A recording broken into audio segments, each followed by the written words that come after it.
ఒక్కసారి క్షేత్రమునకు వెళ్లి మూర్తి దర్శనం చేస్తే ఆ మూర్తి దర్శనం చేసినటువంటి కన్నులది కాదు, కన్నులతో దర్శనం చేసినప్పుడు కన్నులు చూస్తున్నప్పుడు చూడబడేటటువంటి వస్తువునందు మీ మనస్సు ఏకాగ్రతతో నిలబడాలి. అలా నిలబడితే బయటికొచ్చి కూడా 10 సంవత్సరాల తర్వాత కూడా ఏమండి వెంకటాచలపతి ఎలా ఉంటారు, ఆపాదమస్తకం చెప్పగలగాలి. ఇది సుందరకాండలో కృష్ణ చేసిందమ్మ.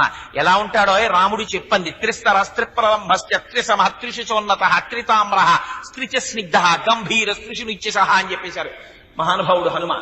ఆపాదమస్తకం రామచంద్రమూర్తి ఎలా ఉంటారో, లోపల మనస్సులో ఎలా ఉంటారో, ఆయన దయాగుణం ఎలా ఉంటుందో వర్ణించి చెప్పగలిగారు. ఇటువంటి అనుభవము తన మనస్సులో నిలబెట్టుకోవడం అనేటటువంటిది ఉపవాసం. అందుకని అదిగో అటువంటి ఉపవాసము ఏకాదశి వ్రతంచాపి త్రయం అత్యంత దుర్లభం. ఈ 3 నీకు దొరకమంటే దొరికేవి కావు.